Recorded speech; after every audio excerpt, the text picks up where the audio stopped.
میں آیا ہوں تو میرے ڈرائیور نے ایک بات کی جس سے نا مجھے لگا میری محنت وصول ہو رہی. کہنے لگا، اب لوگ کھڑے تھے نا باہر، کہنے لگا مولانا صاحب اے تھوڑے شاگرد تو تھوڑے کو ڈردے ہی کوئی نہیں، ایویں ہی کھلوتے ہوئے.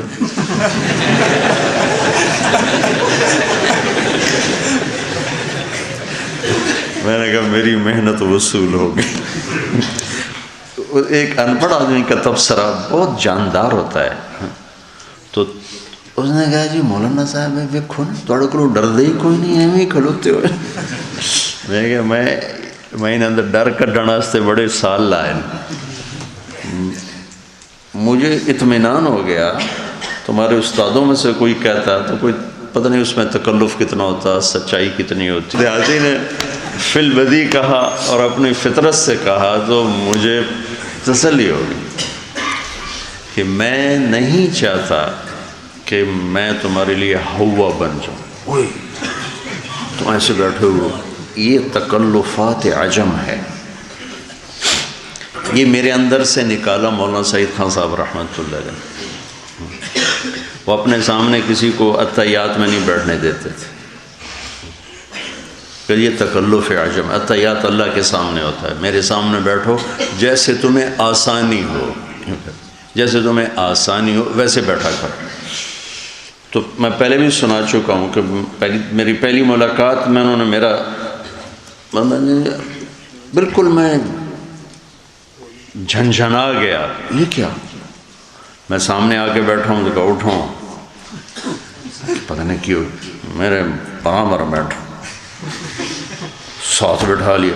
میں پھر ایسے ہو گیا، ایسے نہیں بیٹھا، چونکڑی مار کے.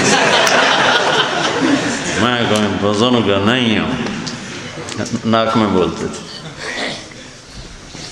پھر گئے اور اٹھ کے چلے گئے. میں نے کہا پتہ نہیں اپنے کسی ضرور چلے. دیکھا تو ہم دو ساتھی تھے، ایک کو ادھر بٹھایا مجھے ادھر بٹھایا، سیب چھیلنا شروع کر دیا.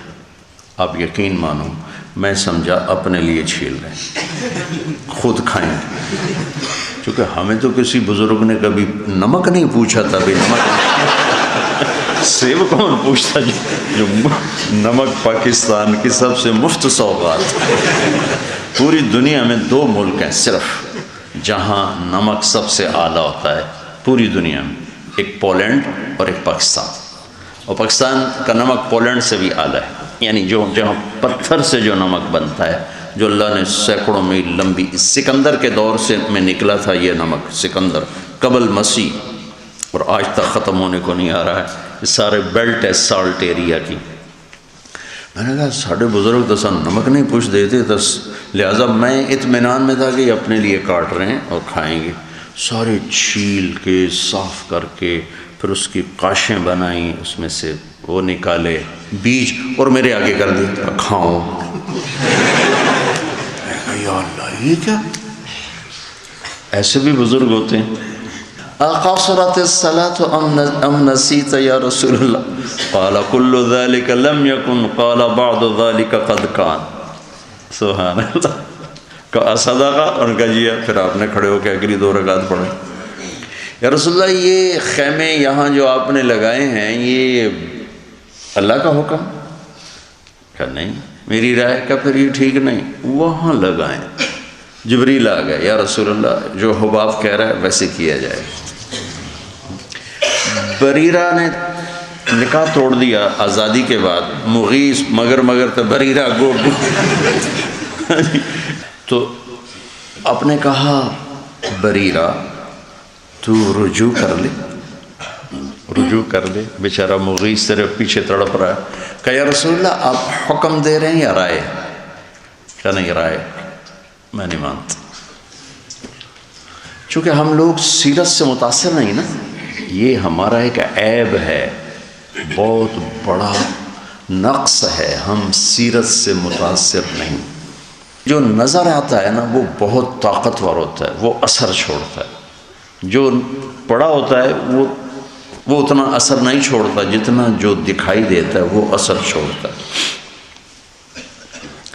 اسمعوا و اطیعوا. عمر کہہ رہے ہیں، عمر اور ایک کھڑا ہو کے کہہ رہا لا نسمع ولا نطیع. پہلے بتاؤ یہ کرتا کہاں سے لیا ہے؟ تو عرب کی سادگی، عرب کی فطرت وہ اللہ نے جدا بنائی ہے. تو دین اس فطرت پہ آیا ہے.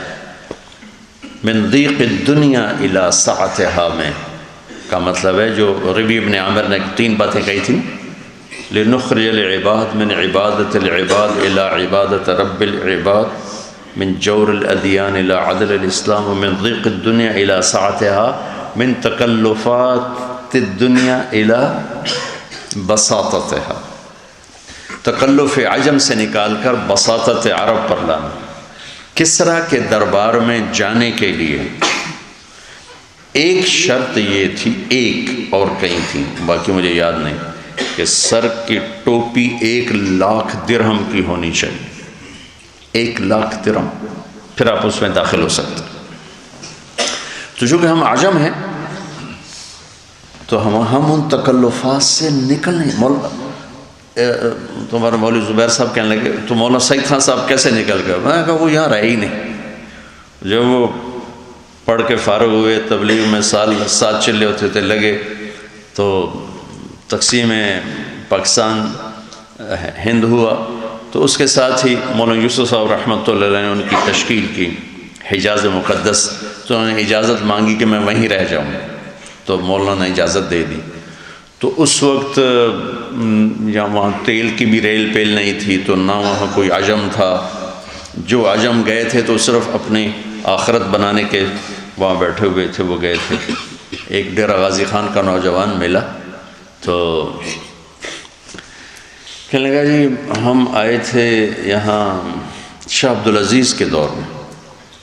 میں نے کہا پھر تمہارے پاس تو وہ ہوگا پاسپورٹ سعودی کا؟ نہیں جی اقامہ ہے. میں نے کہا کیوں؟ کہا جی وہ میرے باپ نے کہا تھا میں دنیا بنانے نے، وہاں حکومت نے کہا کہ پاسپورٹ لے لو، تو میرے ابا نے کہا میں مہاجر بن کے مرنا چاہتا ہوں، مقیم بن کے نہیں مرنا چاہتا، مجھے پاسپورٹ نہیں چاہیے. تو اس وقت جو لوگ گئے تھے وہ اس ذہن کے لوگ تھے کہ ہم مدینے میں مریں. کسی نے سوچا میں مکے میں مروں، اس لیے ان کی ہجرت تھی. تو عرب اب تو مکہ، مدینہ اور جدہ، اس میں 10% عرب ہیں، 10%. باقی جتنے ہیں چاہے وہ رومال سر پہ غترے باندھے ہوئے ہیں نا، یہ سب غیر عرب ہیں جو وہاں آئے ہوئے ہیں.